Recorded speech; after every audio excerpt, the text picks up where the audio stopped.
Let's do it live on a Thursday edition of the program. I am merely Bo.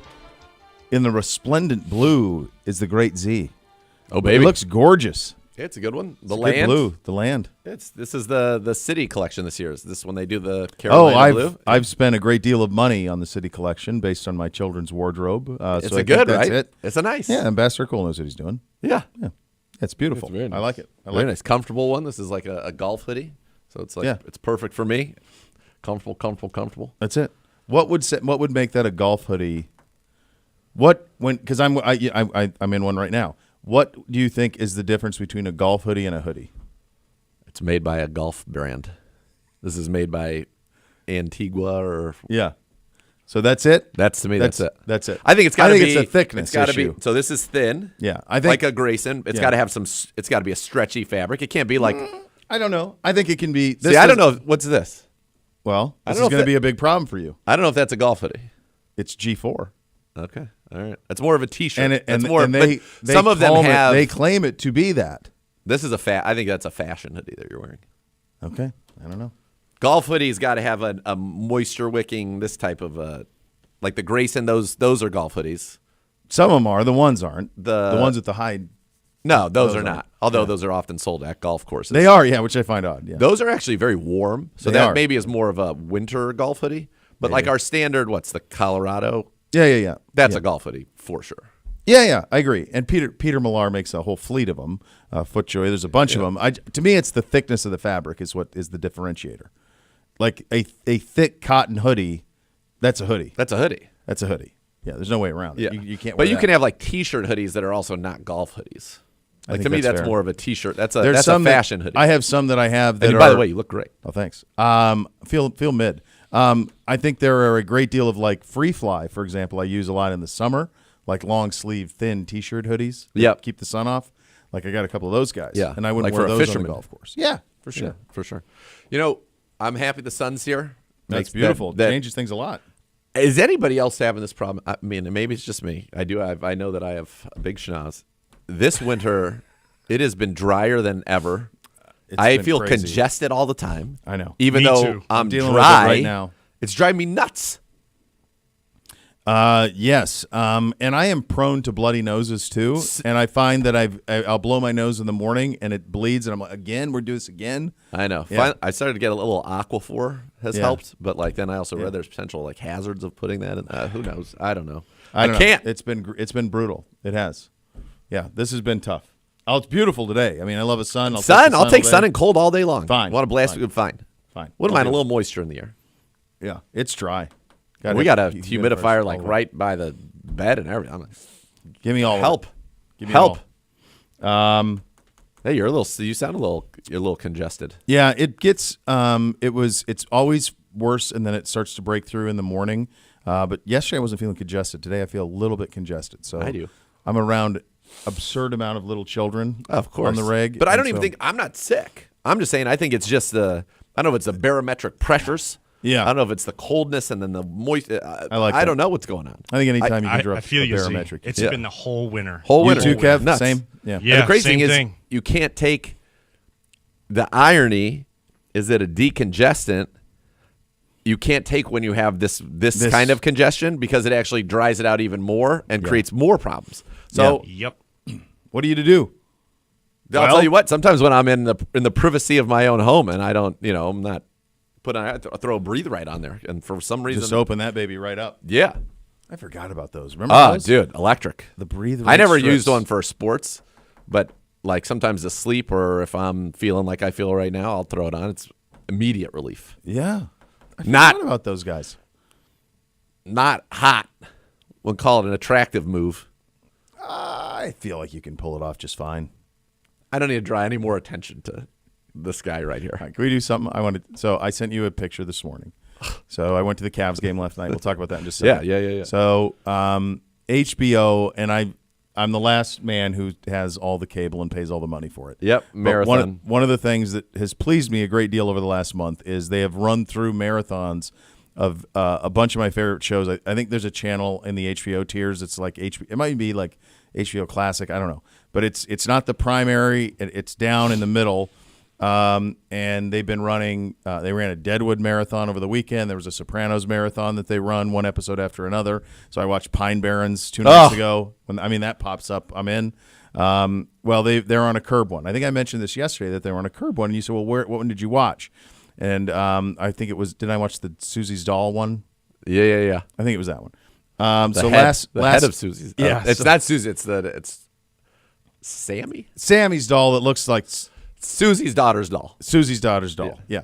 So last night after I got home from the Cavs game, it was on, and I'm like, well, it was like 10:40 or whatever. I'm like, I need something. I get half hour. I'm not ready to go to bed just yet. I want to unwind. Give me something. And it was Crazy Eyes Killer. Season 3. That's season 3. I'm pretty sure. Season 3 is. It's a lot of hits. Oh my! So there's several points of me retelling the story. Number one, an appreciation of how long Curb aired, because of just the physical differences in all of the primary season characters. 3, episode 8. Season 3 is a banger. It's crazy. The baptism. Yeah, there's a lot. Yes, baptism was on. Baptism had just finished. I want to say into Crazy Eyes, or maybe the opposite. No, I think it was right around that time. Yep. Wandering Bear, I think, is season 3. I think it could be. So I'm watching Crazy Eyes, and I had call yesterday. I got call today. I'll have call tomorrow, and then of course there's an affliction that keeps him from finishing the scene for Marty Scorsese, and I know we did this when Curb ended, but that's a Mount Rushmore. Crazy Eyes Killer is a Mount Rushmore. It's unbelievable. The amount of things that happen in that episode, the layers to the comedy. Yeah. It's an unbelievable episode. Are you my Caucasian? I mean, there's so much. And it leads. And it's a continuation of the next. Which is Mary, Joseph, and Larry. Yes. Yeah. It's strong. It was. So that was pure joy for me. You sent me the picture of him and, I got called yesterday. Yeah. By the way, I had it wrong. Maybe Wandering Bear season 5. Season 3. Hold on, I got to look this. Now we got to go through this. All right. Season 3 has 8 is Crazy Eyes Killer. 9 is Mary, Joseph, and Larry. 7 is the corpse sniffing dog. Oh man, that's great. Club Soda and Salsa, and then it ends with the grand opening of the restaurant. This has got to be like 2000. Oh, so I'm thinking season 2. So season 2, Car Salesman. Season 2 is 2001. Car Salesman. Yeah. Guaranteed tremendous safety. Yep. Has Thor. Trick or Treat. It's got the doll. So you're watching season 2, and then it must have got into season 3. Because I saw Trick or Treat into the doll last. Then Shaq, when he tripped Shaq, the peanut butter dairy. Yeah. Then the baptism, and then the massage, where he gets in trouble there. So season 3 was 2002. God. September. It's unreal. September to November of 2002. Do you know that I watched the pilot thinking it was a stand-up special, having no idea who Larry David was, other than that he was a creator of Seinfeld, but I'd never seen him physically.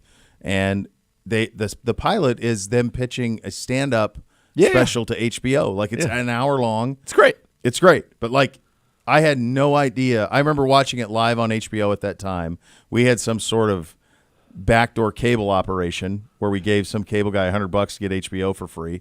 You remember those days that you could do that? Dude, I had a buddy who paid the cable guy off to give us a scrambler or a de-scrambler. Sure. So like every pay-per-view channel, everything. Big Lou.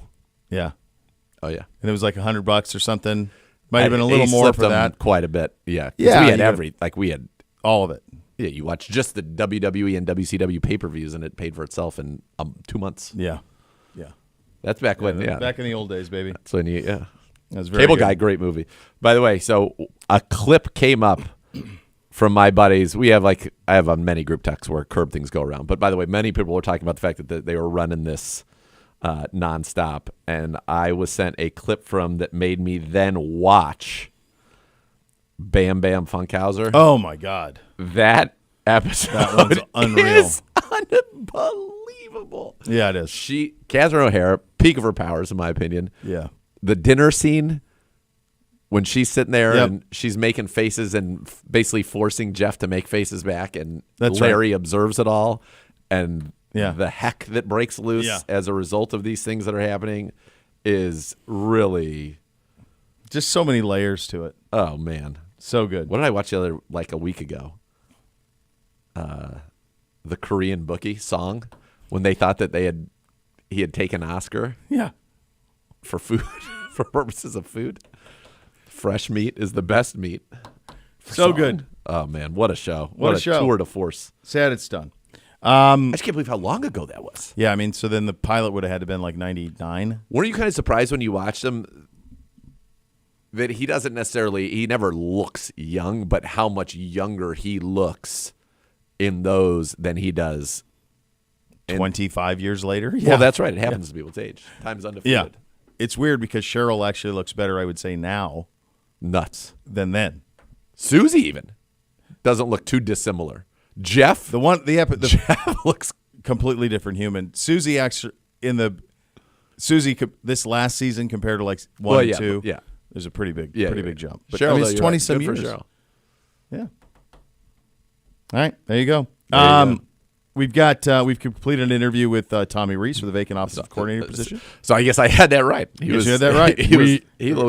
There's additional news in the last 20 minutes from Tom Pelissero. The Browns also interviewing Seahawks QB coach Charles London today for their offensive coordinator position. What would be I don't know who that is, but let's just play a game for a second. What would be a name that would, like, Tommy would be something that, because we know how he's thought of in the building, we have a feeling how Vrabel thinks about him. Kubiak is one where you hear that and you go, well, okay, that makes all the sense in the world. There's some familiarity and such. But outside of that, is there any name out there that would make you'd be like, oh, that's a game changer? Like, Kevin's going to call the plays, right? I would think so. I think if, for example, if it is Charles London, as a coach, his history was a Duke grad assistant in 04, Duke running back coach in 06, Bears offensive quality control coach 7-9, Titans offensive assistant in 11, Penn State running backs coach 12-13, Texans running back coach 14-17, Bears running backs coach 18-20, Falcons quarterback coach 21-22. So that means that he would have been with Arthur.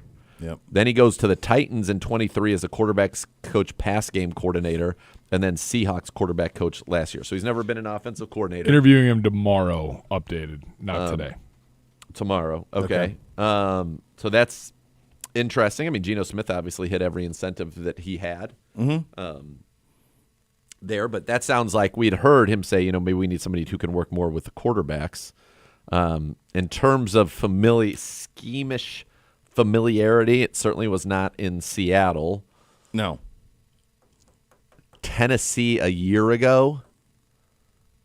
2023 was Vrabel's last year, so he worked with Vrabel on that offensive staff, but they struggled mightily on offense. They did. After the trade of A.J. Brown. Falcons, it would have been in Arthur Smith, so that's at least somewhat similar. But mainly it seems like a running back coach turned quarterback coach for him. And he was a running back at Duke from Dunwoody High School in Dunwoody, Georgia. There you go. 49 years of age. Got another name for you to add to the list. It looks like reporting, this is coming out from the Akron Beacon Journal, Miami Dolphins quarterback coach Darrell Bevel. Haven't Expected to heard interview. that in a while. He was the Vikings OC in 06 when Stefanski was hired as assistant to the head coach with the organization. He's been around for a long time, and I'm pretty sure I have it right that Bevel was the OC for the Jags with Urban? Let's see. That does seem to ring a bell to me. So, NFL, Green Bay assistant quarterback coach 2000-2002, quarterback coach 2003-5, Vikings OC 2006-10, Seahawks OC 11-17, Lions OC 19-20, Lions interim head coach in 20, Jags OC in 21. That's the year, right? Yeah. Because he then becomes the Jags interim head coach in 21. In Miami, he's a quarterback coach and passing game coordinator 22 to present. So he, at least in the recent years with Mike McDaniel down there, would definitely have a lot of Shanahan. You're talking pre-snap motion, all of those things. But I'm pretty sure McDaniel had a lot to do with what was going on down there. But I think so much of this. Can you read anything into the type of hire based on, and potentially could connect that to the quarterback plan? What I mean by that is, like, when I hear Tommy, I think, man, if we're going quarterback at 2, he'd be perfect for a young quarterback, right? Like, would Darrell be perfect with a young quarterback? I wouldn't know as much it feels like you'd want somebody younger to deal and speak the language of someone who's 21, 22 years old. I don't know. I mean, Tua. It's connecting dots. I got it, but He obviously worked with Tua early in his career. yeah. Kubiak and Reese would kind of check that though, pretty directly. But I don't. Who knows? It's. I don't know if you can connect anything or not. That's probably a little bit of a reach. He is a long-time NFL offensive coordinator, Darrell Bevell. Yes. I mean, he's been an offensive coordinator in this league since 2006. He is just a long-time OC in the league. Look at not even looking. Who the hell does he think he is? I don't know. That's a I don't know. bold move. I don't know that he's walked by this studio once without Both looking. of these guys. What's going on here? What's going on here? We said hello. Yeah, there you go. There it is. Jeff, of course. Yes, what yes. was going on with Fila? I don't know. Is he coming in? We need answers, Gibby. How's he walking by and not? Put him on your microphone. What are Fila. you doing? How are you walking by and not looking in here and smiling and being jovial? Yeah, get him on the mic. He's working with Jordan on some editing. Why didn't you look into the studio when you walked by, Tequila? Hey, Come on. He's still not even answering us. It looks like he's got real He's work. focused, man. He's got locked in. real work. He's locked in. I think he might He's be walking with a purpose. I hope he's not attacking Jordan with that I don't steel want chair. him walking with a purpose. Yeah, well, Maybe That's he's not the off Fila tomorrow, I want. and that's No. why the purpose today. no. No. I like a Pure a joy. freewheeling. Tomorrow, Pure joy. which Freewheeling is fine. He's going to Fila. need Saturday off Yes. after the Buckeye game. Either way, I'm going to need Saturday. He's ready to go. He's dialed in. All right. Does he know he's live on the radio? Hey, you walk in here between 1 and 3. It's true. Never know. You never know. Speaking of football, it's a 5-day banger, kids. Yeah, starts tonight. Starts tonight. Every game. The situation here going forward is you lose and you go home. You have the national semifinal tonight on the college football side, the Orange Bowl, Notre Dame and Penn State. Friday, of course, the Buckeyes and the Texas Longhorns, and then the NFL playoff picture going all the way until Monday. Let's play a little guess the stats. Can you tell me the last time Penn State won a national title without looking? Penn State Nittany Lions. Last time they won a national title. I'm probably going to have this wrong, but I'm just throwing it out there. Kerry Collins. They went undefeated in '94, and it's honestly when you look back on it, it's pretty stupefying they didn't get a share of it. Nebraska got both the AP and the coaches that year, and that was an era when they would split it, like Michigan split in '97 with Nebraska, Washington split with Miami, I want to say in '91 or '92. Colorado split with Georgia Tech. So like it was very common to split national titles. For some reason, in '94 they didn't. Nebraska got all of it. So that a good was guess Kerry by college Collins, football name. Kajana Carter, right? Yeah, they did not get any share of it. They went 12-0, but didn't get a share of it. That is amazing. Then I They don't know won the Rose answer. Bowl. We were in the Big Ten. Won So the it would Rose be Bowl. the 80s? 1986. 1986. Do you know who the best? So the quarterback was a guy named Schaefer, which I'd never even heard of him. I couldn't remember Mike Schaefer at all. But their best offensive player in 1986 was Blair Thomas, Blair Thomas, yep. who I think was either the first or second pick in the NFL draft of the Jets. Jets and was a big-time bust. But that was the last time. The last time Penn State was even in the vicinity of this was 94, 30 years ago, with Kajana Carter and Kerry Collins and Kyle Brady and all those cats. Notre Dame's last national championship. Did they win one when Rocket was the Rocket was on the team. Good job out of you. Tim Brown? No, Tim Brown. The Tim year Brown. after Tim Brown. Okay. Tim Brown won the Heisman. So Rocket, Ricky Waters, Ricky Waters does not get the due that that he 89? is deserved. 88. Very close out of you. Tony Rice was the quarterback in Tony 88. Rice, They yep. beat the Canes in the regular season in the Catholics versus Convicts game. Guy I grew up with, known since kindergarten, his cousin was Pat Eilers, who was the starting tight end on those Notre Dame teams. on So those we always teams. got to go up there and go that's to cool. like spring ball. That's awesome. It's pretty not sweet. bad in the college Pretty good. football name. Pretty good out of both of you guys. Yeah. So all right. So Penn State last won it in '86. Last was in the vicinity of it 30 years ago in '94. They haven't been nowhere near since. Yep. Notre Dame won it in '88. They played for it in 12. That's the year that Manti Te'o and all that. That was the year that Ohio State the previous year gave back. They opted to play in the Gator Bowl at 6-6.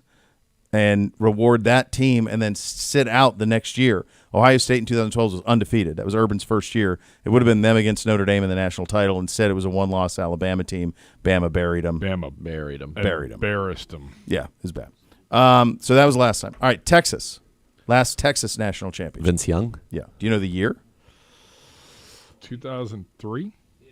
06. Close, Kev. 05. 05. So it's funny because I was saying, well, Texas won pretty recently, 20 years ago. Yep. So not so recent. 20 years ago, last time they won it. Last time Texas played for it, our guy Colt McCoy in 2010 got one series. He went right down the field in the Rose Bowl against Alabama, got hurt inside the 5, and is out for the rest of the game, and they went with Garrett Gilbert, and they couldn't move the ball the rest of the way. Bama buried him. I remember the Major Applewhite era. So, yeah, that was Major Applewhite. Chris Sims, your boy Kyle Shanahan, would have been on those teams. And it's actually amazing because they could have had a similar thing this year with Quinn and Arch because those two didn't love each other specifically, Applewhite and Sims, and they didn't. I don't know how they avoided it. This is a lot to do of Arch, I think, and Quinn that they didn't.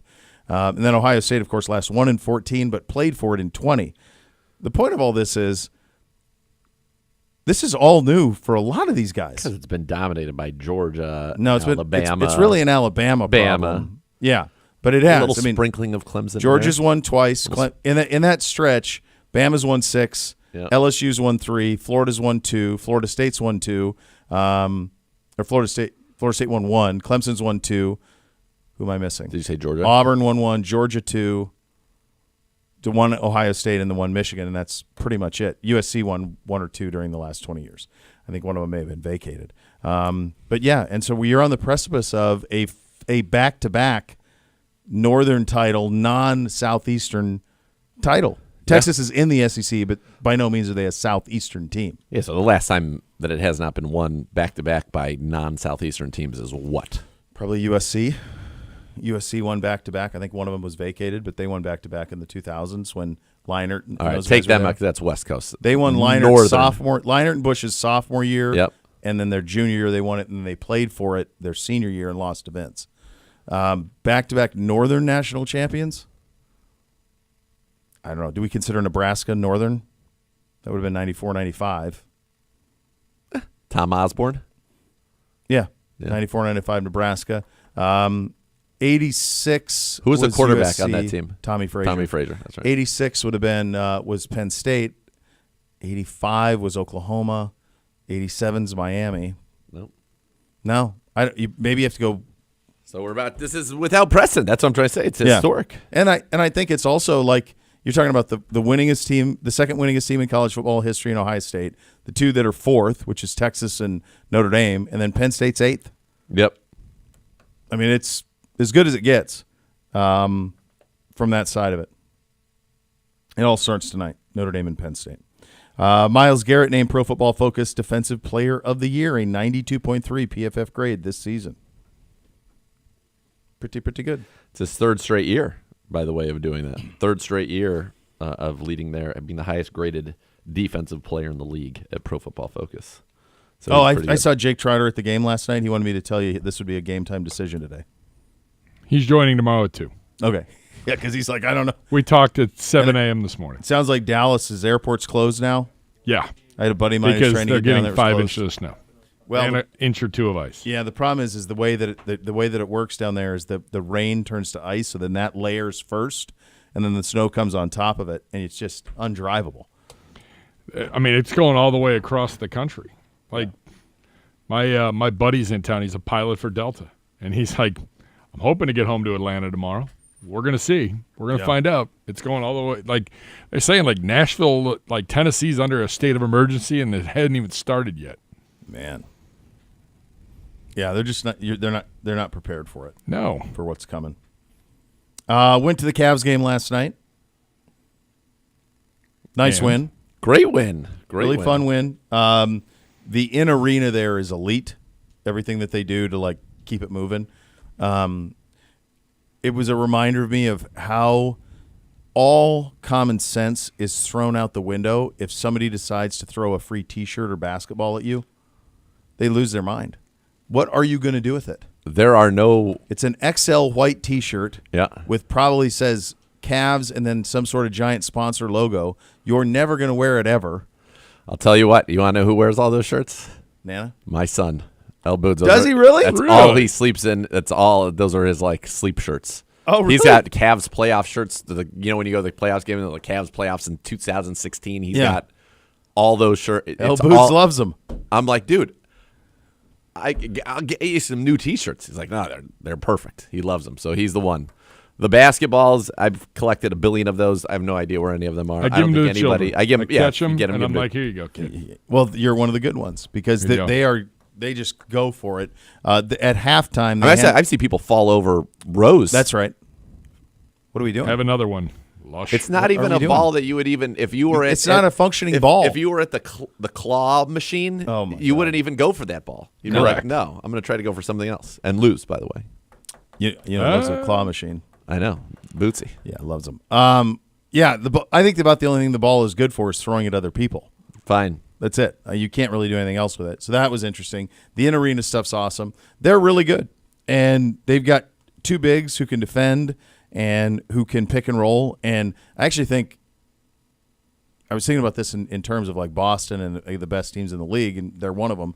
Like Garland pick and roll with Mobley will be trouble for anyone, including Boston, like trying to defend that. And I would just run the offense through Mobley as you get into the Boston series because he's taken a big step. And yeah, they were really fun. OKC.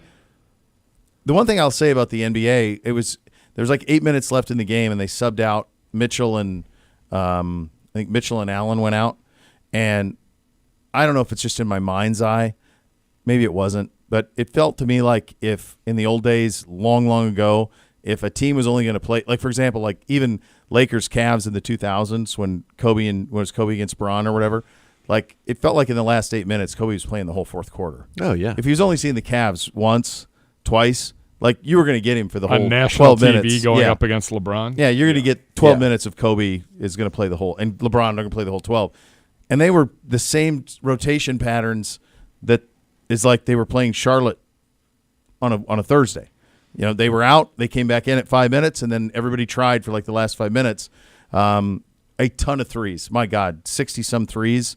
There was an instance where an OKC guy got a rebound on the near baseline to us. He was 10 feet from the rim. There wasn't anybody guarding him or anybody within 6 feet, and he dribbled it out to pass it to somebody else for a three rather than just scoring from 10 feet out. It was 10 feet. I mean, it was pretty wild, but that's just the way that game is played. Atkinson's a genius. Offensively, they're fun. They flipped on a zone in the last 5 minutes that really flummoxed OKC. OKC didn't see it coming.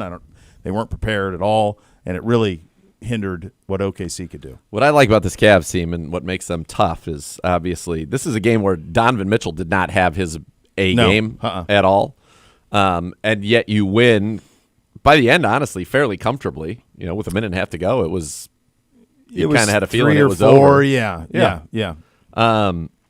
But Mitchell doesn't have his best game for you. Your bigs are dominant. Mobley's 21, 10, and 7. Allen's 25, 12, and 6. They're throwing lobs to each other. That's fun. But what I really like about this team is everybody really knows their role, does their thing that they're supposed to do well. Yeah. And I think to have a real run and to be able to win in a game where Mitchell was 3 of 16. He was scoreless until the last 2 minutes of the first half. 3 of 16 from the floor. Yeah. When you can win in situations like this, and then you have on the bench, you have guys, and I'll give you 3 of them. Ty Jerome, Karis LeVert, and Max Strus. Strus was great in this game, 5 of 6 for 3, 6 of 7. Yeah. You have 3 guys on the bench who are all capable of getting irrationally hot and winning you a playoff game. So when you have 3 of them, plus your starting lineup is pretty darn good. Yeah. Then you have the flexibility if you want to have, like a Coro in there to play D, or if you want to have Wade to space the floor and shoot it. I just think the fact that you have those guys on the bench where you have 3 of them that can come in and give you 15 to 25 on any given night. Yeah. Those are the teams that are tough because one of those 3 is going to be on. Oh, and your last starters. night it was Jerome and Strus. Right. Both of them. Yeah. That was fun. It was a fun game. Really cool environment. what they've done with the concourses there is very really nice. cool, very nice. So it was fun. Was that your first game of the year? No, we went earlier in the year we had Bootsy and Beamsy's youth night. Oh, yeah, right. I can't remember who they played. I can't remember, but it was So no, second game of the year, and they're real, and They're quite real. I saw they're favored by 15.5 tonight over Toronto. Is that here?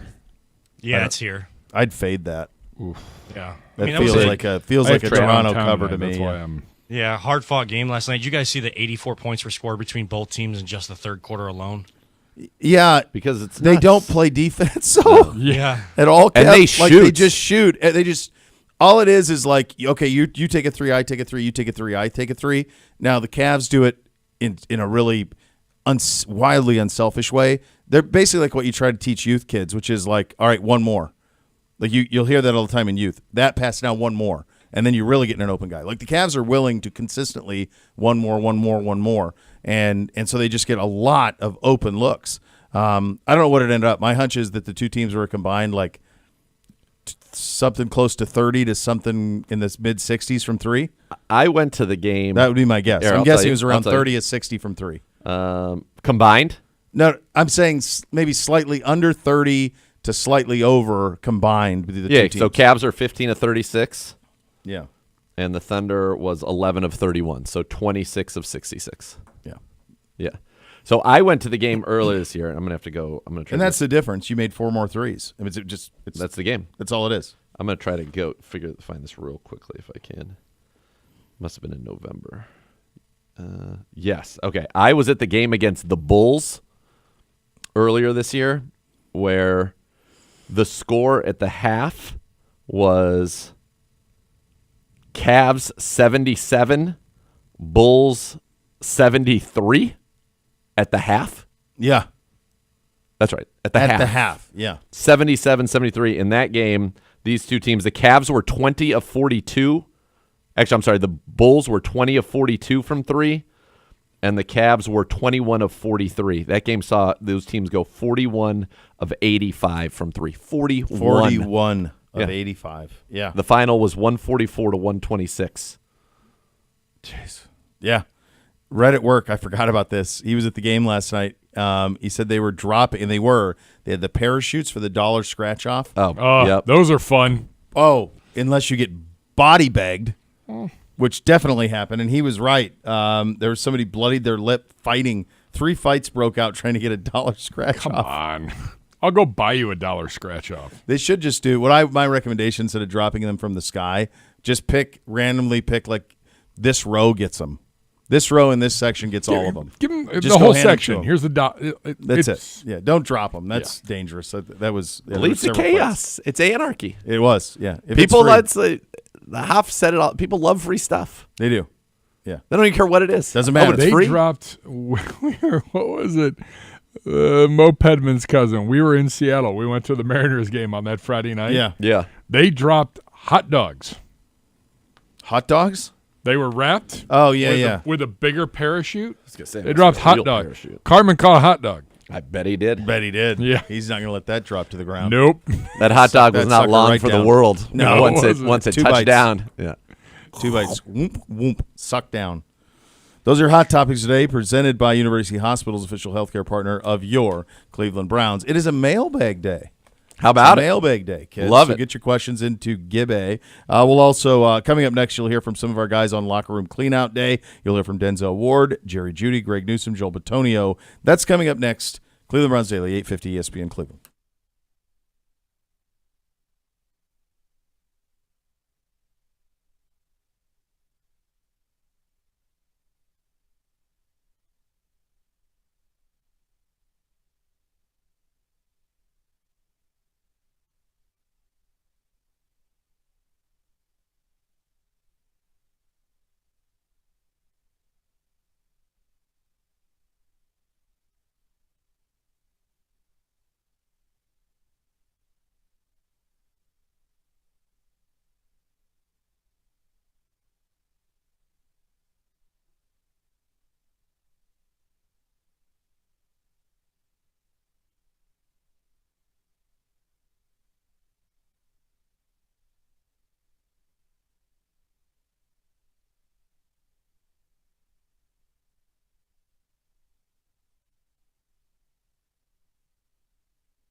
It's your game day this season with the Ballybet Sportsbook app. Place your first bet at $25 or more. Get $150 back in bonus bets. Ballybet, official sports winning partner of your Cleveland Browns. Let's listen to some of our fellas on Locker Room Cleanout Day. Let's start with Denzel Ward, and if he'll try to convince Myles Garrett that Cleveland is the place to be. Yeah, it's a great question. It is. So, I mean, Miles, I look at me and Miles like Shaq and Kobe, you know. So I really appreciate and love Miles and his game, and I enjoy it. I love playing with him. I want to continue to play with him for sure. I mean, he's a dominant force for his team and one of the leaders for this football team. So definitely going to be in communication with him and just seeing where his head is at and the plans there. But, yeah, I'm trying to play with Myles Garrett. That's what I want to do. They're so linked, the two of them. So yeah, I imagine. Yeah. Ideally, they go from here to wherever but to the end is the idea. You'd like to see him only in that uniform. Jerry Jeudy on what gives him confidence that Kevin Stefanski can turn this thing around. You know, he's just a great leader, great coach. You know, he was in the 2-time Coach of the Year for no reason. So he definitely knows how to lead the guys. He definitely knows what we need to do to get better. And, you know, he's going to work towards to fix that. There you go. All right, here is Greg Newsome on what makes him confident that the defense can be elite again. Yeah, I see great players, I see continuity, and I see leadership. And that's the marking of a great team. Like, obviously, we got some things, like we said, we got some things to fix in this offseason. But I think we got the guys, we got the right guys in here, and we have done it before. You know, the season before, obviously, was just we had the same players pretty much on the team. So I think we'll find a way to get better. So much of that marries to the offense. You know, of course, putting you in disadvantageous positions away. Of course, and putting them in positions where you're ahead and you know they have to pass and you get to just rush the quarterback and get interceptions and all those fun things. Yeah. Here's a headline I never thought I'd read from Adam Schefter. North Carolina GM Mike Lombardi called NFL interest in Bill Belichick a complete falsehood. He would know. That's a real headline. That's a real tweet. How about we hear from Bill on that and not the GM of North Carolina? Well, they got Lombardi's on McAfee. I mean, does he have any idea of what he's doing? Who? Michael Lombardi, being the general manager at North Carolina. Like before he took that job, did he have one contact in the greater Charlotte area, high school football? No. Did he have one? I mean, obviously he knows the NFL very well. He's been around the league for 40 years. But in terms of like college football, where a program is built on the relationship you have between yourself, your program, and the high school talent first and primarily directly near you within 4 hours. That's got to be the bedrock of it. So you got to know the high school coaches in South Carolina, North Carolina. Got to have them. And then beyond it, around the country, I mean, it's still the craziest damn thing ever. Yes. Here is Joel Bitonio on if he felt comfortable after his exit interviews. Everybody's frustrated. You know, everybody's, how did this come about? Like, what are your thoughts? I think it's good to, just talk and get it off your chest. So, there was definitely some positives in that sense. It's still frustrating. I think it's going to take me a little bit to, I think Miles said it yesterday. We went 0-16, and I don't know if that was quite as frustrating as this year, just with expectations, what we had done in the past. So it's still very tough. There you go. All right. Let's go, baby. Let's go. It's so crazy that our season's over, and now we want to just look to 25. It's still a long way away. There's so much happening. It is a critical offseason. Obviously, these are, core pieces of that we just heard from there, and in some cases talking about another very core piece in Myles Garrett. But there's football to be played this week.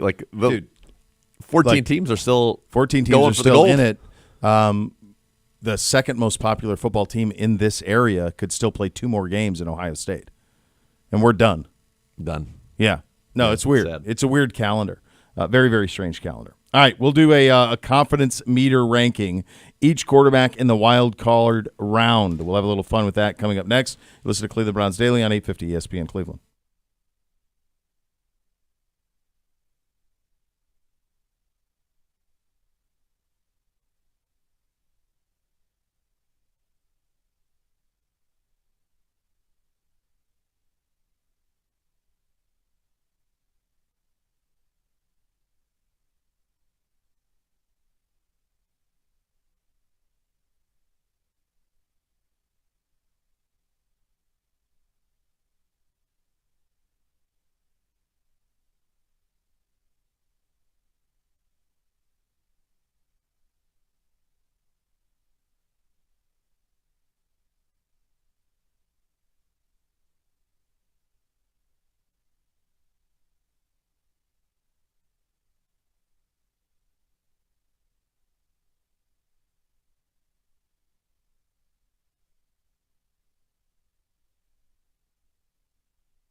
Elk & Elk Serious Lawyers, Serious Injuries. Call 1-800-ELK Ohio for a free case review. Elk & Elk's proud partner of your Cleveland Browns. Hello, Gibbe.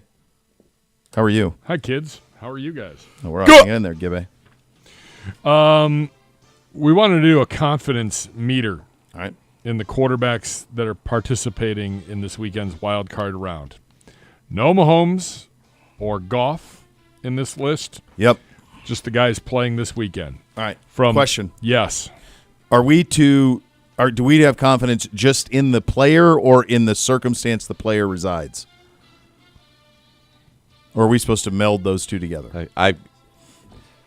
I think I probably did more just the player, but then in just confidence that they're going to go out and ball this week. I would. That's how I'm looking I at it. would say meld together, but you can. Okay. All right. Very good. You want to go from 1 to 12? Let's go 12 to 1, do you think? Yeah. All right. Let's go Number 12 to 12. Number 12. Bonix. Russell, Hustle and Bustle, Oh, Man wow. Muscle Wilson. Good. Number Wilson is 12. 12 for you, huh? All right. Yep. Suck. Number 11. Number 11. Bonix. Russell Wilson. Okay, you act like it's so crazy. No love for Bo Nix. I just I think like Bonix. Russ has won a Super Bowl, so but I mean, it's been a long time. Yesterday, Yeah. all my troubles seem Great so song. far Come on. away. Come on. By the way, Darrell Bevel, the OC, when Russ threw the interception to Malcolm Butler. Just FYI. Don't save that audio. Next. Number 10. Number 10. Good job, And you Kev. can go first. Zagura. Carl Johnson Stroud. Low for CJ. I don't know if CJ quite that low. I'm going to go Jaden Daniels at 10. Oh, man, that's going to be our biggest discrepancy. On the road in Tampa Bay. Shane Daniels is good. Yeah, so was CJ last year. Well, this is this year. I know. I'm just saying. I like rookie quarterback. Like, On the road We'll in see. the playoffs. all right. So you had who did you have 10? You had CJ. CJ. Okay. Next. Number 9. Bo Bishop. Here I have Sam Darnold. Same. How about that? You guys. Wow. We wrote this down. I mean, I got it wrote down. No. What I'm saying is, like, I feel like I'd have Sam Darnold lower than that. I don't have Higher any or lower? confidence. Do you have more confidence in him or less? Less. You have less Especially confidence in Sunday him night than- showed me exactly who You Sam, have less Sam confidence in Darnold him is. than Russ, Bo Nix. I can't believe Jane Daniels. The disrespect is it's immense. Yeah. Last 2 months, he's lit the world on fire. Yes. He was really good the first 2 months. My friend. Hold on a second. Hold on a second. Bless you. Go ahead. Hold on a second. Go ahead. Okay. Let me get a little Pro Football Reference. Great website, that website. Okay, here's Jaden Daniels' last. We'll do his last 5 full games. Okay, 5. go ahead. Go ahead. Dallas, 66% completions, 275, 2 touchdowns, 2 picks. Here's what I'm interested in. Hold Show on. me. Hold on. Tennessee, 83% completions, 206, 3 touchdowns, 1 pick. Hold on. In here as well, he rushed for a touchdown against Dallas and against Tennessee. New Orleans, 81% completions, 226, 2 touchdowns, no picks. Philly, 61.5, 258 yards passing, 5 touchdowns, 2 picks. Atlanta, 227, 3 touchdowns, 1 pick. Yep. He ran for 127 yards that game. Oh, by the way, he's run for 74 and a touchdown, 34 and a touchdown, 66, 81, and 127. The lull was in the middle after he got hurt in the middle. His He's middle thrown 7 picks in the last 7 weeks. 7 picks. Since the Philly game on the 14th, or 7 picks and 8. Okay, and he's thrown. Hold on, and he's thrown 3, 6. He's got the 5 8. touchdown game against Philly. He's thrown 16 touchdowns and run for 7 2 picks. So it's but before that it was he had the stretch off the start of the year. I'm just saying he's a rookie. I don't think know, this I is just have a lot of confidence in I'm him. I not don't know why. okay. That's great, but it's not like I'm saying Joe Montana 10. Like he's a rookie, dude. Like he's thrown a lot of picks the last. Listen, 6 we weeks. can't have everything be the same forever. Yeah, His I don't think it's that disrespectful to have a rookie quarterback that low. So go ahead. I'm shocked 9, the rookies aren't Darnold. 11 and 12, but Russ sucks, so that's why you got to do that. okay, Next. 9 Darnold. Number 8. Bo Bishop. Bake. Number 7. Bake just gets base. Bake's just loose. He's just Number loose with the ball. 7. Hold on. So we had what, 7 in the last. So Bake in his last 6 games has thrown 7 picks in the last 6 as well. But he doesn't have the running that our. Oh, hell, he doesn't. He ran for 60 last week. I was going to say he doesn't have the running that our boy Jaden Daniels has. No, but I mean, I also think there's an experience thing. Bake's been in playoff games. This kid's never been in one. And it's on the road. Do you think this is? And I'm. Do this? Which quarterback do you think will play better in that game? Baker or Jaden Daniels? They play each other. Jaden Daniels. I think Baker will play better.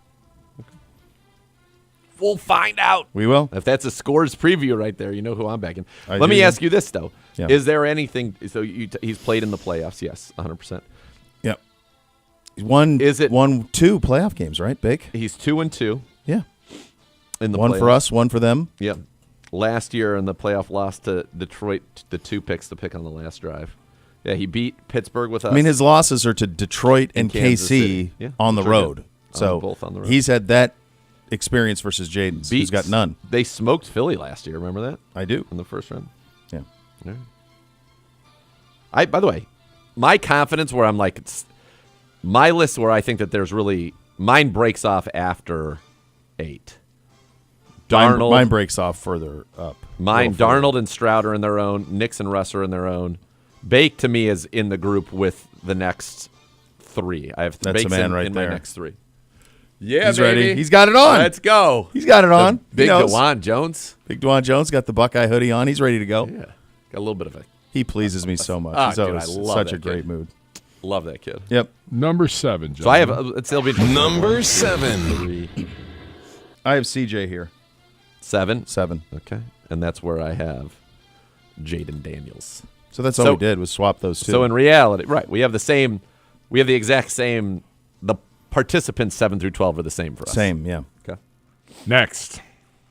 Number 6. Jordan. Bishop. Oh, sorry. Jalen Hurts. Concussion stuff. I don't know. It's got me a little nervous. Been to a little Super nervous. Bowl. Has, but I've got- he's hasn't been. They're a long way from that as a team, and he's a long way from that as a passer. And Bloomgren. I think his that is the concussion He looks stuff like has an me O-line worried. coach, I'll tell you Yes, that. yeah. Concussion stuff has me worried.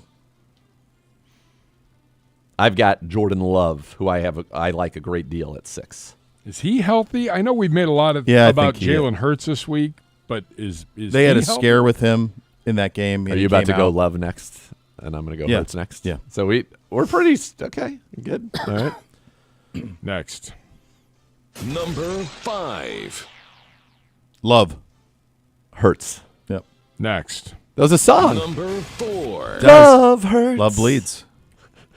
Number 4. Stafford. What? Yep. Stafford 4. I love when you two disagree. Perfect. Probably not that much of a disagreement, I would imagine. I'm not saying what because I disagree. Your love and affection for Matt Stafford. I do love him. Well Yeah. documented. Yeah, I do. I thought that was going to get him on the podium. I thought that was going to get him to number 3. No. That means you have a great love and this is the shocker is that you would have probably said there's no way that I would put Justin Herbert here at 4. I wouldn't have put Justin Herbert at 3 last year with Brandon Staley. This year it's Well, they odd wouldn't be in because the playoffs with Brandon Staley. Good point, Gibby. With Staley and more weapons, I would not have had Herbert 3. Without Staley and less weapons, I will have him 3. This is the magic disappearing pen. It's gone. A lot of crevices in there, buddy. It's gone. So I go Herbert 4, Stafford 3. Oh, we inverted. Which is a shocker, because you're I'm a if Stafford somebody guy. who was a longtime fan of the program was Yeah. watching this and they had to go and say, okay, Where's he gonna Stafford go? and Herbert are going to Yeah. go 3-4 for both of these two. Who's got 3-4? They would. Yep. They'd be broke. They'd be broke, They'd say, baby. good thing I made so much paying attention to the scores. Next. Number 2. What are you looking at me for? Felt like a premature next. We were having fun. Number 2, gentlemen. Josh Nathan. Allen. Same. And that takes us to Lamar Yeah. Jackson, who is playing Lights out. So is Allen. So my tiers were Lamar and Allen were their own tier. Stafford and Herbert, Hurts and Love were the next tier. Daniels, Bake, Darnold and Stroud were a tier, and then Nix and Russ were a tier. Actually, I'm going to let Nix be in that tier with Stroud. Russ is in his own tier. I had the four that I think the top four, I think there's separation. Give me so Lamar, Allen, Herbert, Stafford. Love, Hurts are kind of the same. They're kind of in their own group a little bit, mostly because of injury, a little bit with both of them. And then I had in the next tier, I had CJ, Sam, Bake, kind of those guys all in there. Daniels. And then I put the two rookies down just first time out, and then had Russ down there too. Russ was 10, I think, for me. There you go.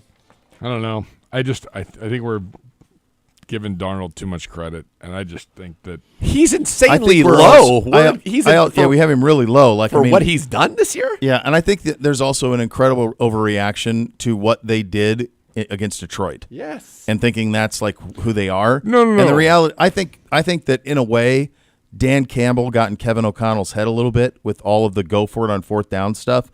They should have kicked field goals sometimes.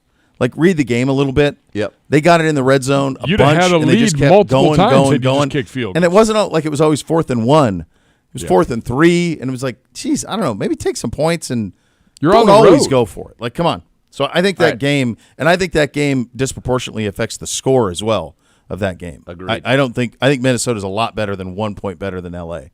All right, give it. Just for fun, I'd like you to guess the stats on Sam Darnold and Baker Mayfield. like what stats? Their stats this year. Completion percentage, yards, touchdowns, interceptions.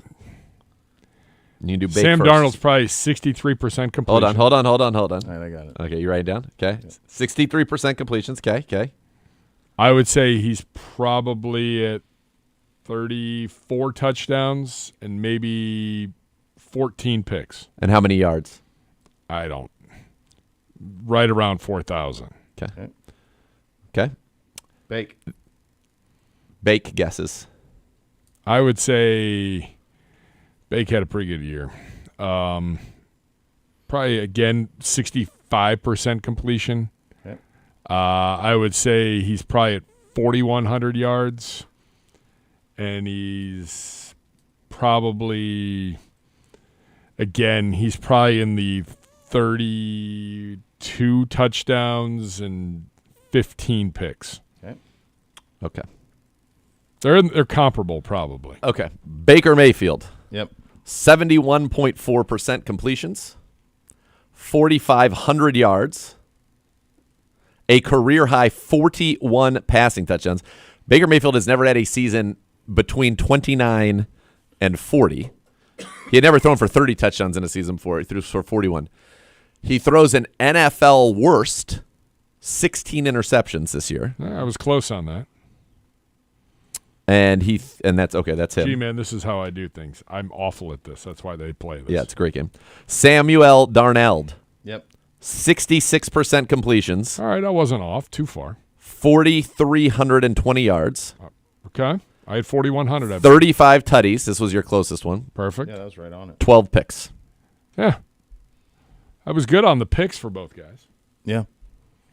Man, I didn't realize Bake got to 41 touchdowns. I didn't. I wouldn't have had. And I wouldn't call it stat padding because I don't think it was, but there was some padding over the final month of the season. There was a game where they were smushing Carolina and they kept him in and kept him throwing it. And he threw 5 touchdowns that game because they were trying to get Evans. Oh yeah, to Evans his to number. the number, yeah. So he threw in the last 13 touchdowns in the last 4 games. Yeah.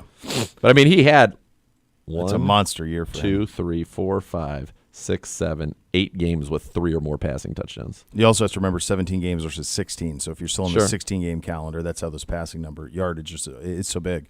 We'll go around the league. It's a mailbag edition as well. Final hour up next. Cleveland Browns Daily, presented by Ballybet, official betting partner of your Cleveland Browns on 850 ESPN Cleveland.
All right, welcome back in. Cleveland Browns Daily 850 ESPN Cleveland. Time to go around the league, presented by Leaf Filter, the official gutter guard of your Cleveland Browns. By the way, still time to get your mailbag questions into Gibbe at Browns_Daily.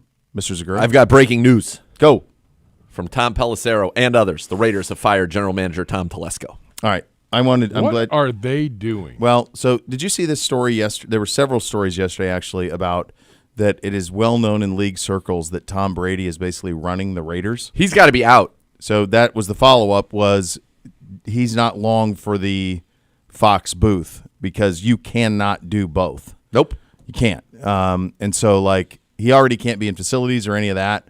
So it feels like he's going to choose to run the Raiders rather than be the voice of the NFL on Fox. So is he going to give that? I mean, he signed a pretty lucrative deal. He did. It's also lucrative to be an NFL owner. million? Probably not Quite that. lucrative. And I don't know what percentage of the Raiders he has. I know it's small. 10. Is it 10? 10. Holy cow. I didn't realize it was that big. Well, that would make up for his – I'm pretty sure. that would certainly make up from his NFL salary. Because the on other Fox. two guys each came in at 7.5% for 15 total, and I think he has 10. Let's see. Hold on. So Mark Davis. Oh, no, 5%. My bad. Okay. So Mark Davis, 47%. Brady, 5%. Tom Wagner, the co-founder of Nighthead Capital Management, limited partner, 5%. Richard Seymour, the former NFL defensive lineman, 0.5%. Egon Durbin, 7.5%. Michael Meldman, 7.5%. It still feels to me like we're not added. That doesn't add up to 100 to me, unless it's just a bunch of tiny minority owners that are all in 1%. Either way, like there was talk that he had talked to Belichick and all of that. There's just no way you can own an NFL team and be the lead commentator on a network. Can't. So it was a 10-year, $300 million deal with Fox, but it's not like they wrote him a check for $300. It's $30 million a year. So my hunch is he would just on to the next. Man, if I'm Greg Olson. Well, he'll come right back in. No, that's he played good team I'll ball. tell you what. And he was good. You want me back on the A team? Well, this will cost you a little bit. It could, and as good as he was, though, like I don't know that it matters if you're Fox. By the way, Like it's not the whole point of Brady was like It's I Tom Brady. remember saying but he's the face of Fox. So when you go meet with Gillette or IBM or Anheuser-Busch or whatever, and you're saying we want you to spend on the NFL. Let's go have lunch with Tom Brady, play golf with Tom Brady. That's what they were paying Tom Brady for, not to commentating on football games. Their ratings He can't be any replaced better based Joe on Buck who was as there. as He the became face the of face because Kevin Burkhardt isn't Joe Buck and Troy Aikman, so they got Brady to be the face of it. So I don't know that Greg Olson, as good as he is, could ever be like the face of Fox. No, he's not. But like after Right. you got shown the door when Tom Brady walked in, Yeah. like okay, but it's going to cost you a little something more for me to come back to that spot. Yeah. I mean, I would. I wonder who else would be in the mix for it, though, like if they would go big game hunting elsewhere for that. I think Olson's good. I think he is too, but I mean, if you're talking about face of Fox, Couldn't Brady still be the face of Fox but not call NFL games? No, I think he's got to be huge on. conflict of interest. He's got to be on something. Like I think you just have him here. Being You like a have to brand show up ambassador? in glad hand. Yeah, yeah, maybe that's not worth $300 million, but yeah, not over 10 years. No. So the valuation earlier this year, and I'm not sure exactly of what the terms of the deals were. yeah. Of the Raiders, once they moved to Vegas, this was earlier this year. CNBC valued the franchise at $7.8 billion. Now they're saying that's not necessarily the number that Davis will be paid on because it's a valuation based on the estimated sales price of the Raiders. So exact terms are unknown. But if that were the valuation, Do your math. to buy 5% of that would be what, Gibbe? Public school kid. $390 million. $390 $390 million. Yeah. So even if he got a discount on that of half, that's $195 million. Yeah. Did he have that? I don't know. That's a big. Well, and these other guys that bought 7.5% each. Yeah. I mean, we're talking. That's over $400 million at that valuation. Yeah. Right. I wonder if So Brady. they are liquid. Liquid. Yeah, absolutely. I wonder if isn't that something? All he did was move to Vegas, get the city to build him a stadium, and then it went from worth $1.5 billion to $7 billion. So, according to this, Tom Brady earned an estimated $530 million during his 23-year career. All right, so cut half that of that in half. off Right away. Right away. $33 million from 270. playing and $200 million from endorsements. So you're at 265. Another however percent for Giselle in the divorce, I'm sure. Although she had her own money. She's still going to get half-ish. I mean, I don't know how he could have. Unless he bought in before that Vegas valuation. Man. Maybe bought in when they were still. I mean, I don't think they've been in Vegas forever. No. Yeah. And the minimum, by the way, the cheapest franchise in the NFL. So it could have been $1 billion. The cheapest franchise in the NFL is valued at 5.25. That's the Bengals. No, but that's all rocket shipped in the last 2 or 3 years. What was Denver, Because though, when Denver was bought around 5. 5? Yeah. And the Denver Broncos. Denver's now at 6.2. Yeah. This has the Browns at 6. The top is the Cowboys at 11. Then it drops all the way to 8 Rams, 8 Patriots, 8 Giants, 8 Raiders, 7.5 Niners. Just over But the Raiders 7. were always one of the least valuable when they were in Oakland. Raiders valuation. What year would that be? They've been there, what, 2020? We'll just say 2020. The valuation of the Raiders in what year did they move? Well, we played out there with Nick Chubb as a rookie. Which was 18. 18. So it was $3 million in on that 2020, and it's gone up to 7.8 cents. What did you say? It was $3 billion. I'm sorry. 3, and now it's gone, more than almost. $3 billion. Yeah. But it was, their value was, according to this, was, God, in the year 2002, it was $421 million, and now it is $7.8 billion. Yeah, there's no better business in the world I don't think so. than NFL ownership. Jerry bought the Cowboys for $150. I mean, And it's I 11 think Jimmy and billion. D bought us Billion. for $1 billion. one, just straight Yeah. up. Yeah, And right. that was in 12. 12-ish, yeah. That's wild. The league is prepared to move the Vikings-Rams game out of Southern California if need be. I don't know how they could play it there. I don't. The air quality I saw something this morning. The air quality at SoFi yesterday, like hazardous is like 180 is like the number. It was 290. So how could, and it's open The air. winds aren't expected to die down till the weekend. Where are There's they no going to way move you the should be game to? playing. Arizona. To Arizona. Yeah. That makes sense. Yeah. That's tough, man. I don't know how that. I mean, are you guys familiar with Southern California? We played out there a bunch, but like, that Pacific Palisades, that all that, like that's some of the most expensive real estate in gorgeous. the planet. It's gorgeous. Gone. All gone. Is Malibu Yeah, Malibu got bombed. yesterday? Yeah. By the end of the day. I don't know if all of it's gone, but a lot of it is. I heard today it's up by the Hollywood sign now. That there's fires up there. They were, what G-Man said, they were evacuating the area around the Rose Bowl. Pasadena. Well, that would go. Yeah, that would go east. That would Yeah. go that way. Jeez. Some headlines out of San Francisco. Pedro probably all over this stuff. The Niners are planning to release Jerron Hargrave post June 1. Do not plan to do the same with Deebo Samuel. They're motivated for the Brock Purdy deal to be done as soon as possible. Does he deserve to be paid like a top 5 quarterback, or is he more in the Geno Baker? I'm interested in the guaranteed money on that. So Jalen Hurts is around $179 million, I want to say, guaranteed. I could see Purdy being in the $200 million guaranteed area. I don't know. He'll be less than. He's not going to get Dak 231, or Deshaun's 230. I can't imagine you'd get Burrow money. Let me look up these quarterbacks. I think in my mind it feels like he's like $40 million a year guy. But all that really matters is what's the guarantee. What's his guaranteed money? Well, you get your first. If it's a 5-year deal, you get at least your first 3 get fully, and then Do you want a 5-year deal with him?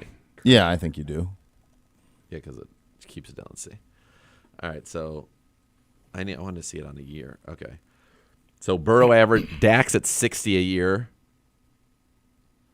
Burrow 55 a year. Kyler 40.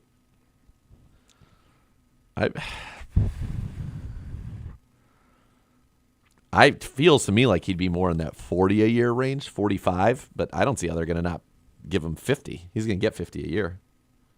He has to. Mm-hmm. Cousins is at 45. Geno Smith's at 25. Bake's at 33. I mean, 45 would probably feel like a pretty good number to them, but I don't know if he'll do that. Then again, I don't know what his value is necessarily outside of. He's also played it for nothing. For nothing. He deserves to get. He deserves. Yeah. paid. I thought it'd be right around 200 million guaranteed somehow, some way. That's where I kind of thought. 200 million guaranteed would be middle of the more recent guys that are done. It would be right. Well, it's more than Hurts. It would be in like the two, less than Herbert, somewhere in there. Herbert's at 193. This is over the cap, so I don't know if it's right or not. But Prescott was 231. Burrow was 220. Trevor Lawrence was 200.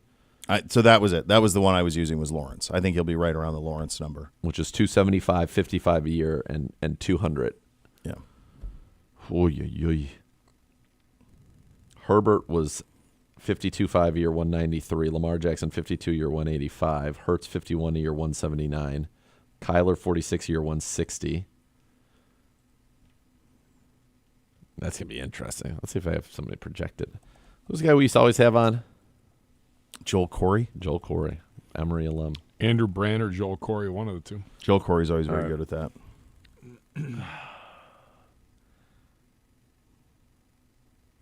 2 days ago, I don't know if this is real. Expected to sign. There's no way that this is. I don't think that's real. It says 5 years, $290 million. I don't think there's any way. That'd be pretty extreme. That would be serious. Jets are interviewing our former guy, Browns general manager Ray Farmer, for the general manager job today. He currently works as a senior personnel executive with the Rams. Are the Jets just interviewing every person who's ever been associated the fact they haven't requested with the NFL? Zagura. Why not? You put together a hell of a PowerPoint. No doubt. Crush it. That I could do. Yeah. Jacksonville reportedly interviewing ex-Jets head coach Robert Saleh for their head coaching vacancy on Tuesday. I think Bob Saleh got a bad rap, maybe, but I would not go there. And I don't think that's a fit for them either.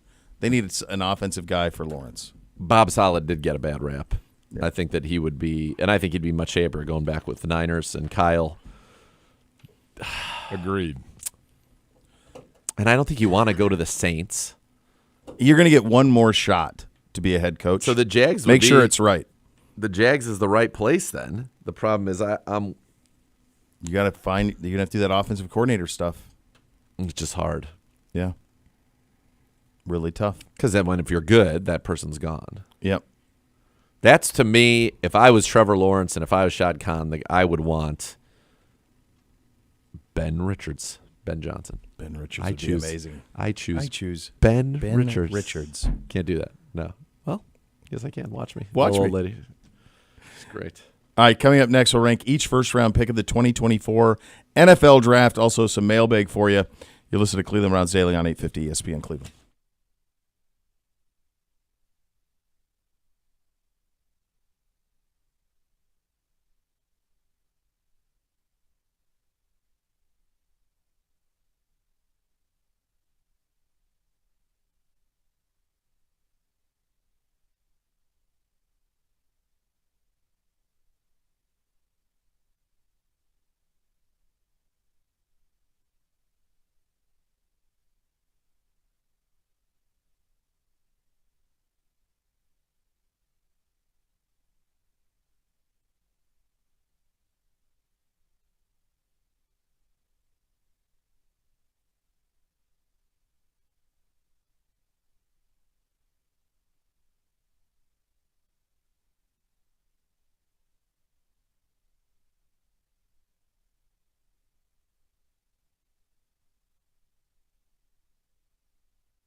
The new Rumpke Recycling Resource Center helps feed the circular economy by supplying Ohio companies and others in the Midwest with the material they need to put what you place in your bins to good use.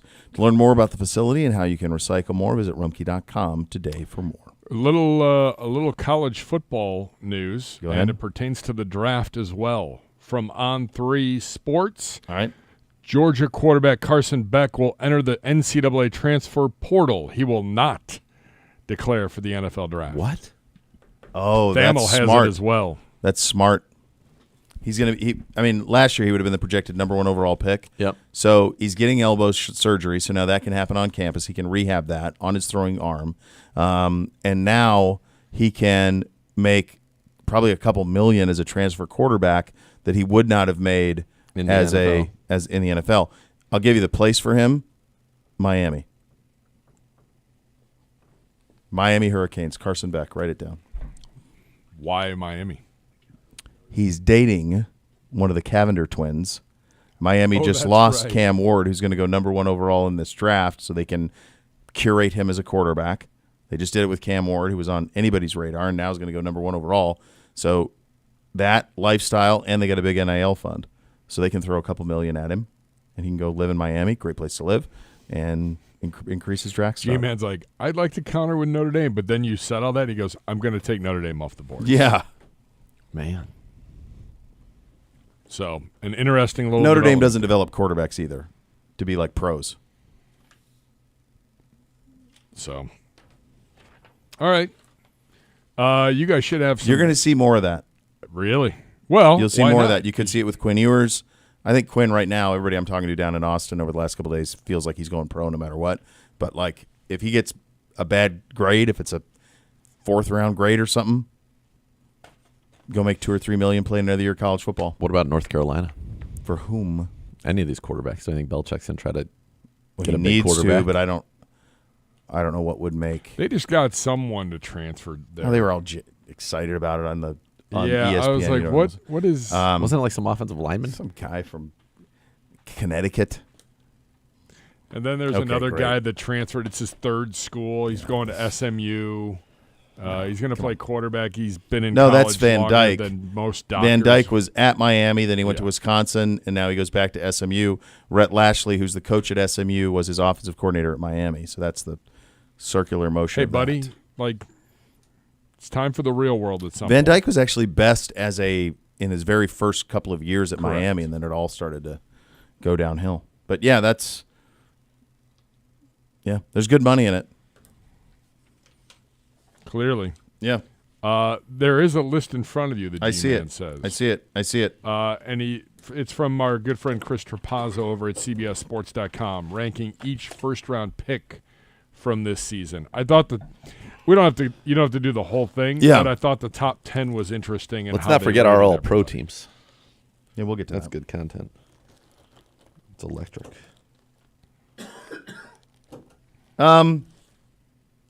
I mean, obviously, Jaden is one. It's a really good draft. Bowers was awesome. Verse is awesome. Brian Thomas is awesome. Malik Neighbors is unbelievable, but he's kind of an incomplete because it was the quarterback situation he had to deal with. But he was awesome still. I mean, he's one of those guys where I'll do this. Given what you just said, I want to do guess the stats with Gibbe on Malik Neighbors' rookie year. I still think he was probably Well, he close. appeared. I can tell you, he went a perfect 17 for 17 on appearing on the injury report on Friday with some kind of ailment. Was he All right, always so a give guy? me- I feel like every time I did the scores, I was like, "Hey, guess who appeared on the injury report today with a hammy?" All right, so give me catches, yards, and touchdowns. Rookie season, Malik Neighbors, Gibbe. Well, I want to say he had 9 touchdowns. Okay. I'm going to say 1,200 yards receiving. So what are you poo-pooing him for, Gibbe? Huh? I don't think he did. Okay, go ahead. And how many catches? 75, 80? I think he's close Nothing. to 100. He didn't help me at all. Not bad by Gibbe. 109 catches, Wow, Yeah. I was way off on that. 1,204 yards, All right, right there. 7 touchdowns. Perfect. 2 out of 3 ain't bad. I mean, that's a heck Pretty of good. that's a heck of a rookie season. But the point I was making about him was despite bad quarterback play. Yeah. So, like, if Awful. they get a dude Oh, which they won't. But like if they could, that How would about be it. this? Is also with you'd have to. I mean, it's at least half the year with Mac Jones, right? You got Brian Thomas for me, Gibbe? Catches, yards, touchdowns. Not a Pro Bowler, just to put that into perspective. Yeah, Zay Flowers, by the way, Pro Bowler, will not play officially. Zay Flowers, Pro Bowler. I'm going to say he probably had 14 touches. Okay, 14 touchdowns. Okay. Way off on that. I'm going to say 102 catches and maybe 1,400 yards. Jesus, Gibbe, you really thought he was good. The actual is 10 touchdowns, 87 catches. How many? 10 touchdowns, 87 catches, and 1,282 yards. Okay. Not a Pro Bowler, though. Not a Pro Bowler. Just the 23rd pick in the draft. Balling. I love that kid. I think he is a mega star. I would still put, even though Neighbors' numbers weren't quite as good as Thomas's, I would still put him up. What did Verse do this year? You got to go a long way down this list to find someone who you would say has the potential to be a dude. Like a long way down. I know Verse made the Pro Bowl, and maybe I'm just being one of those dumb stat guys, but 4.5 sacks and 11 tackles for loss doesn't. I know he may have had a lot of pressures and all that, but like we're talking about Miles had 20-something tackles for a loss. Yeah.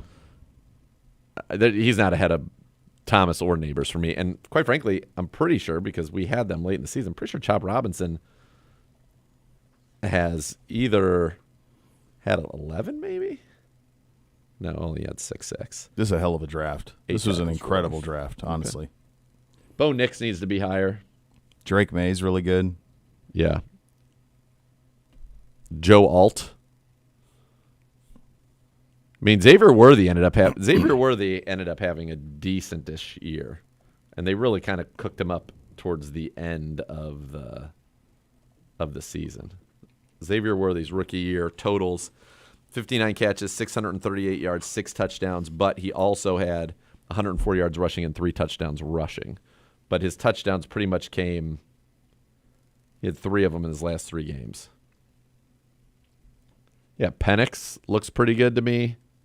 This is a good draft. Pearsall Really good had draft, moments. yeah. Pearsall definitely had moments.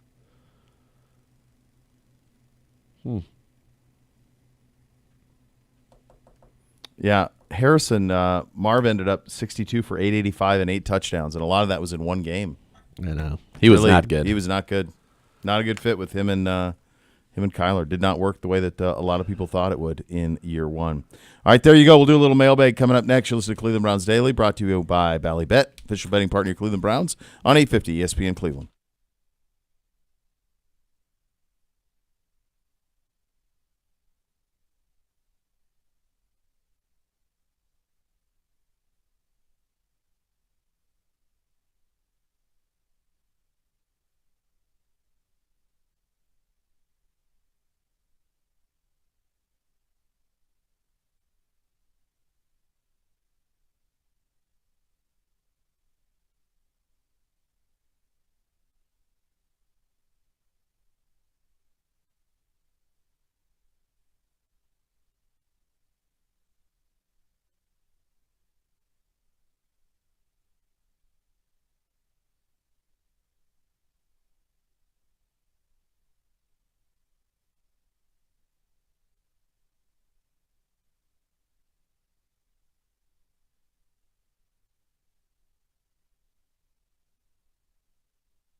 All right, time for a little Thursday edition of the Mailbag. It is presented by the CrossCountry Mortgage Company, the official mortgage partner of your Cleveland Browns. When it comes to financing, they're always going to get you home. Visit ccm.com today. Equal housing opportunity.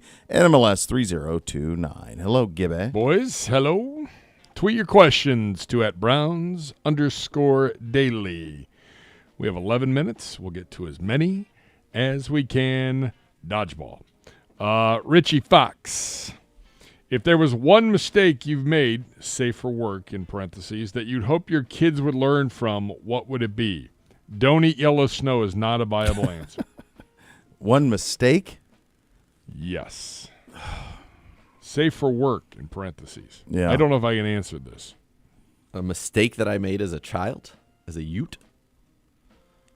It's a good job out of Ned. I don't have anything that's like glaring that I'm like, boy, turn that way when I turn this way. I would just tell you, because I lived this in 4 years of college, Sunday night through Thursday afternoon, work hard. And Thursday night through Sunday morning, live. Oh, baby. I mean, that's far more ambitious than I was. I think we were looking for stuff to do on a Monday. Well, Tuesday night were crab races at Bowling Green. I mean, pretty sure I was looking for something. Once we got to the age, I think the only night we took off was Sunday. Please, I hope the boys are still in school, so I know they're not listening. I think the only night that it was like for sure we were going to chill was Sunday. Like every other night, it was all in play. In college? Yeah. I don't know that I had, if there was an off night. Yeah, I don't remember Sunday like being like one where you were like. I was you usually stumble into golfing with stuff. Danny's, but then I'd have dinner at Danny's. I'd definitely have some wine. Yeah. From Danny. I didn't make this mistake, but I saw other people make this mistake, and I'll just give it from a college standpoint. You have so much free time. Just go to class. And if you go to class and reasonably keep up on the work, you still have more free time than you've ever had in your life to do all the things you want to do. Take earlier classes. That is correct. I was always in class from 10 to noon. That's all you have to be in class. That's it. That's it. The rest of the time, you're freewheeling, baby. So I would be in class 10 to noon, come back, eat lunch. I would do whatever work I had to do. I'd be done with all of that by 1:30 when everybody else was either going to class or whatever. And I have the whole day free on the night every day. And then, by the way, starting at 10 doesn't seem bad after high school. No, it seems like no. I wasn't a sleep until noon person anyway. Yeah. But it's so easy. And then college becomes quite easy. Yeah. 8 a.m. classes sucked, but 9:30 there is no excuse to not get up for a 50-minute 9:30 class to 10:20. Yeah. That's just get it done. Yeah, 3 45-minuters start at 9:30 or out by noon. Yes. Yeah. It's easy. Easy peasy. College is great. It really is. Let's see. What is the most expensive drink I'll you've give one ever I didn't do this had? either, but no long-distance relationships in college. Correct. That's a great one. Don't do it. I know you're in love. Don't do it. No, you're not. If you're meant to be You back think you together, are, you'll but find your way find back. your way. That's a really good job. G-Man's like, no. In college, G-Man.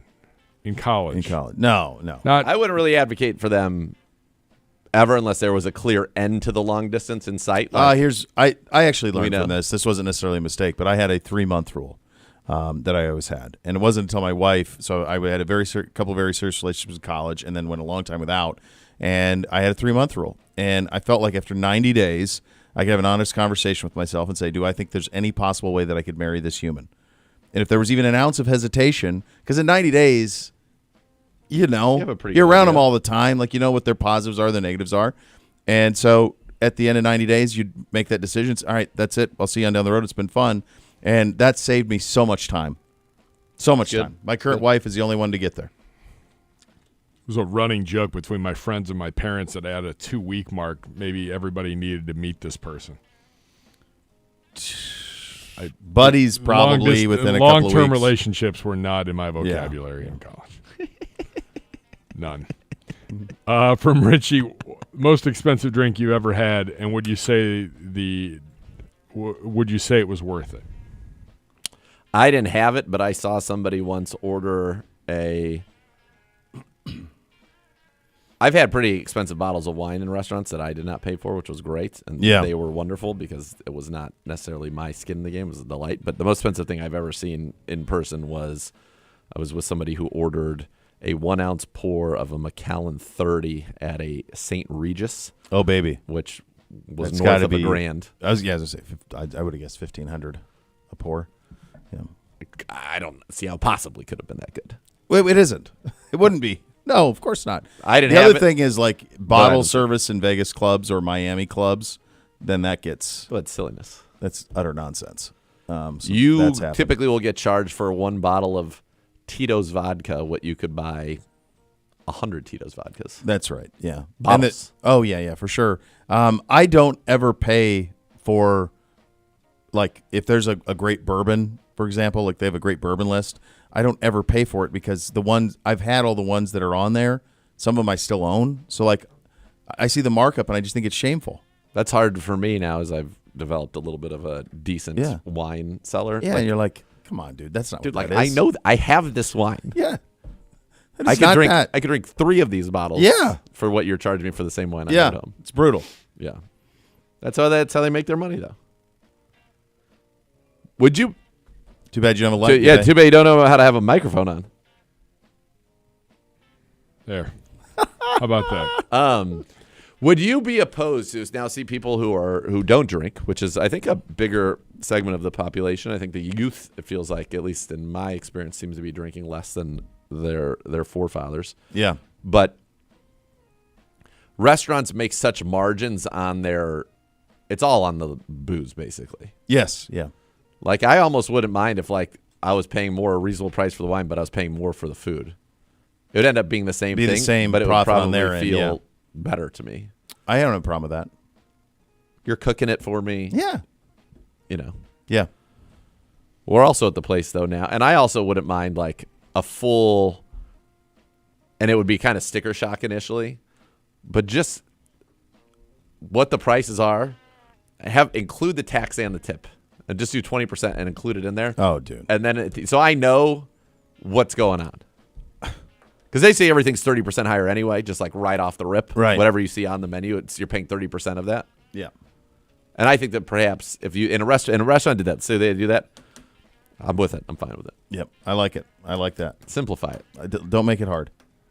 Kyle Gratz planning a golf trip with friends. They went to the Pete Dye French Lick 2 years ago. I've heard that's really nice.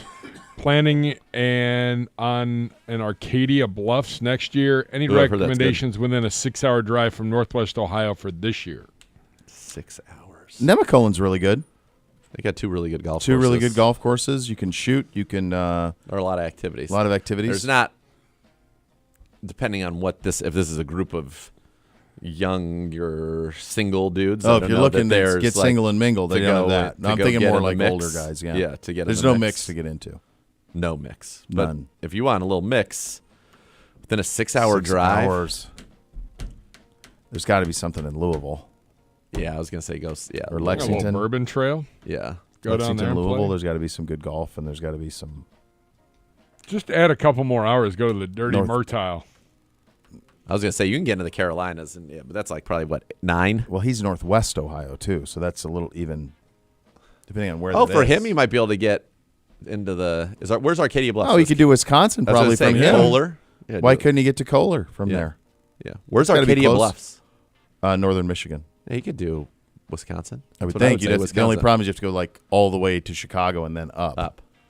Yeah. This is the only thing that sucks. But yeah, No question. Let's see. Enough from the clown.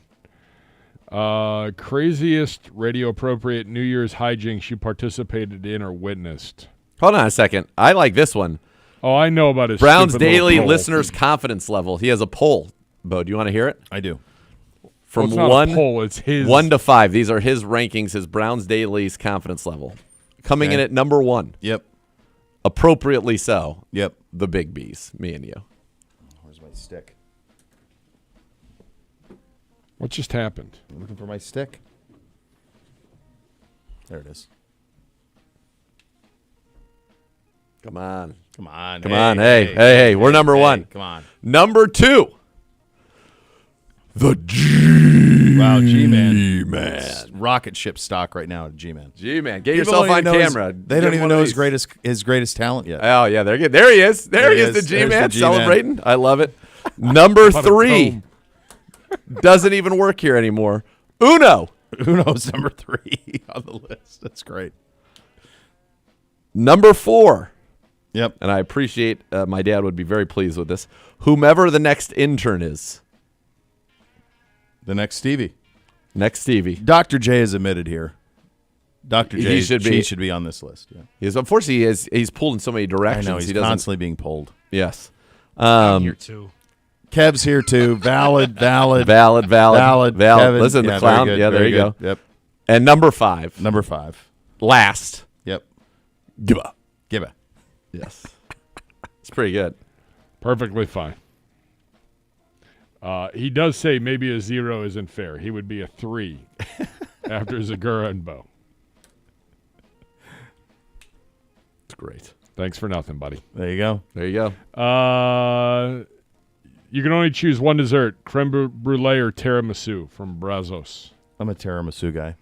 I like a good tiramisu. I would take tiramisu over a creme brulee, but I would say just give me a bananas foster or a lemon bar, and we'll be on our way. I like this one from Preston. Go ahead. We have to go. We're up against it. Here you go. One fact and one question. Fact. Bananas are technically berries, but strawberries aren't. True. How about that? True. Question. You get $1 billion, but for 2 years, every month, once a month, at any random moment, you are teleported and dropped into a body of water for 15 minutes. I don't have to be in the water for 15 minutes. Would you do it? Yeah.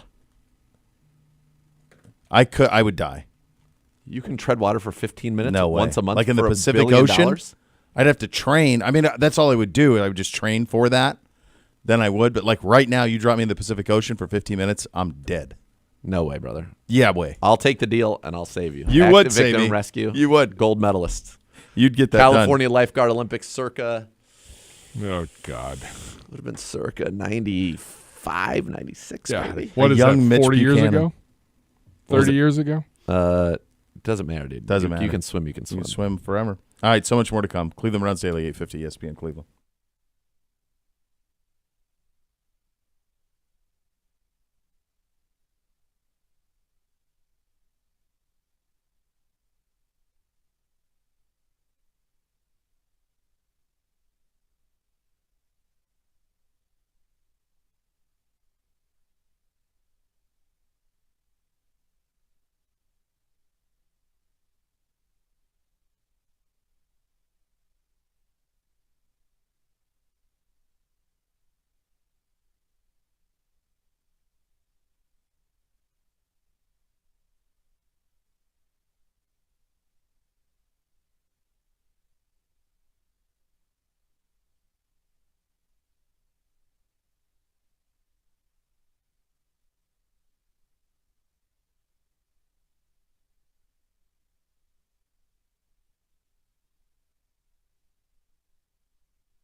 Orange Bowl tonight, Notre Dame and Penn State.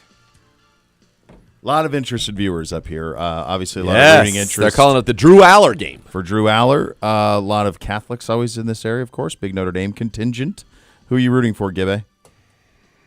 Let's go Irish. Go Irish, yeah. I'm rooting for a good game. Yeah, I hope it's fun. I mean, well, one has the stomach flu and one's got one's coming out one end, one's coming out the other. Currently, is what I'm hearing. The flu bug is going through all that. Teams. Yeah. Yes, it's a mess. My high school, Moreau Catholic High School, was named for Father Basil Moreau, who founded the Brothers of the Holy Cross. Yep. Of which Notre Dame is a part. So There you go. Next level's next. We're back tomorrow. Cleveland Runs Daily 8:50.